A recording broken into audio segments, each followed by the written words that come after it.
Good morning, everybody. It's good to be with you. I have with me today also the director of our Middle East program, Marissa Hurma. Mr. James Joffe, first of all, thank you so much for you having me. I want to start my first question. Mr. James Joffe, the Turkey and United States has experienced very important events. You are also one of the most important names of that period. Turkey started Syrian operation and Turkey bought S-400s from Russia. The Mike Pence came to Turkey and meet with Mr. Erdogan, the President Erdogan. And when he came to Turkey, he was there. He never smiled at Erdogan.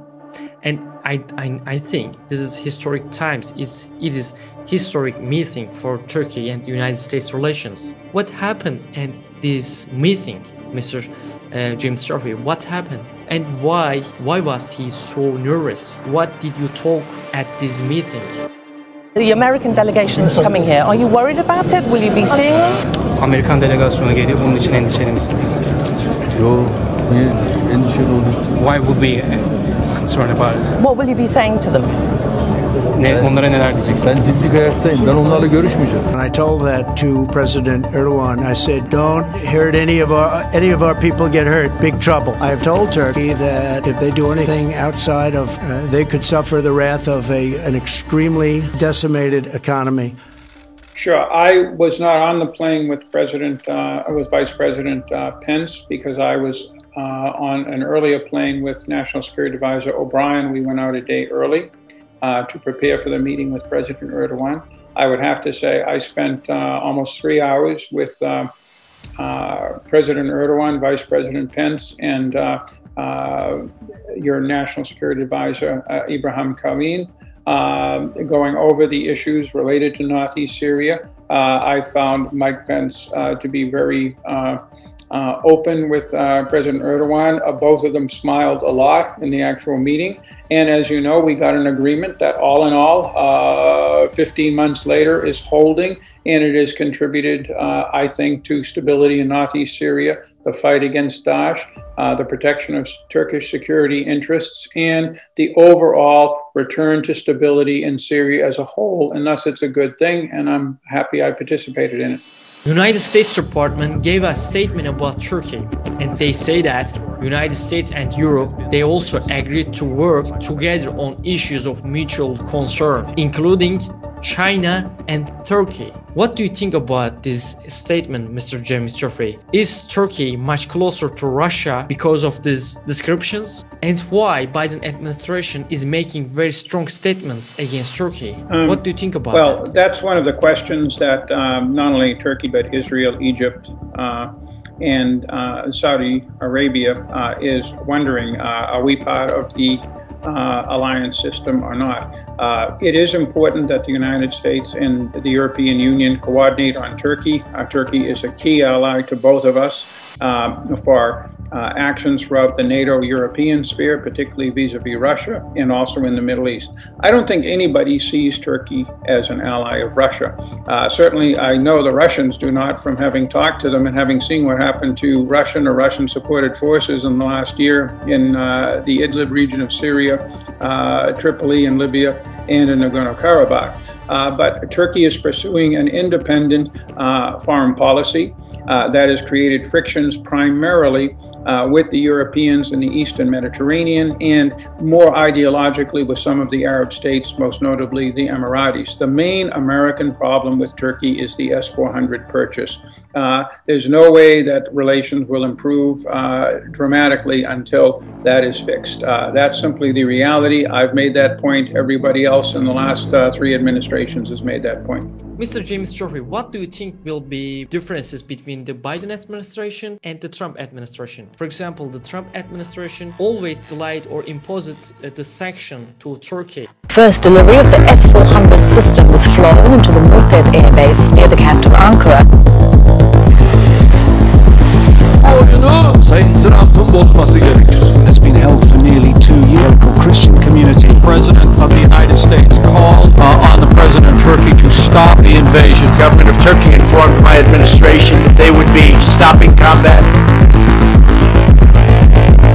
First of all, the sanctions that the Trump administration imposed on Turkey will stay under the Biden administration, because the Biden administration is equally concerned about the S-400. Any discussion I have, and any of the hundreds I've had with Turks over the past four plus years, begin and end with the S-400. It is a huge, huge issue in the United States, frankly, and I'm seldom critical of the professionalism of Turkey's foreign policy, because it's a highly developed, very sophisticated approach to the world, even if it disagrees with us. But on the S-400s, you missed something. This is not even the it's not comparable to any of our other crises or problems over the years. It goes to the biggest American military initiative ever, the F-35, and all kinds of alliance issues. So it will be hard to get beyond it. I will say that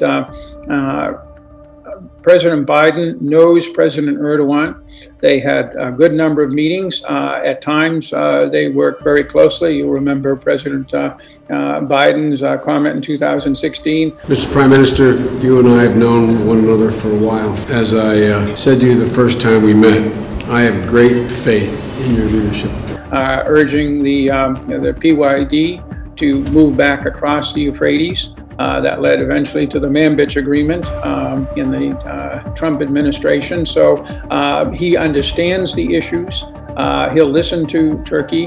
I don't think it will be as warm a relationship as President Trump had with President Erdogan, however, but we'll see. Let's start with the attempted coup in Turkey. More than 200 people have been killed since the uprising began. Operations. First of all, I had a chance to talk to President Erdogan this week. Any reports that we had any previous knowledge of a coup attempt, that there was any U.S. involvement in it, that we were anything other than entirely supportive of Turkish democracy are completely false, unequivocally false. And I said that to President Erdogan. Turkish Interior Minister say that the coup attempt in 2016 did the United States. Okay. What do you think about this? First of all, on Turkey, the Turks have been sending all sorts of signals for the last 2 months that they want a better relationship with Western Europe and with the United States. And it looked like there would be some movement in that direction. Their National Security Advisor, Ibrahim Kalin, had a talk with Jake Sullivan just a couple of days ago. And then Erdogan came out with this statement.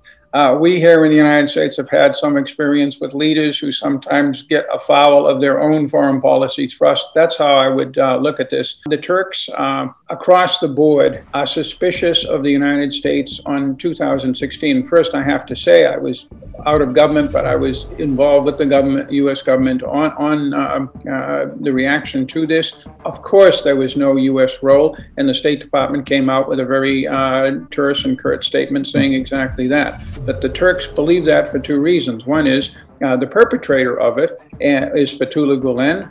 He's in America. He is a green card holder now. The Turks have tried to extradite him for years. For good reasons, we haven't. But there's been very little understanding in the United States of how dramatic this was. The way I would is we finally, for the first time since 9/11, had an equivalent event in some respects closer to what happened in Turkey, and that is what happened to us on the 6th of January in our capital. Only in Turkey, many hundreds of people were killed, including Erdogan just almost getting killed 2 or 3 times at various points in the coup.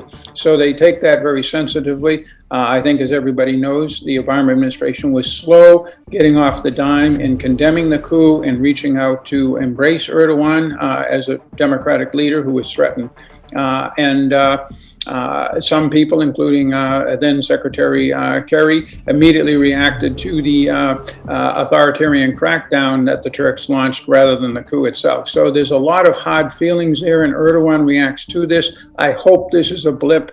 In fact, I'm pretty sure it is. It'll be forgotten in the relations between the two countries very quickly. The big problem is still the S-400. Okay, thank you so much, Mr. James Turfey. Have a good day, sir. Thank you all.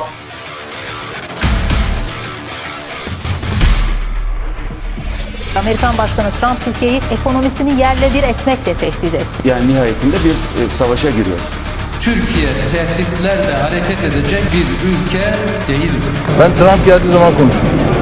When Trump comes here, I'll be talking. Today, the United States and Turkey have agreed to a ceasefire in Syria.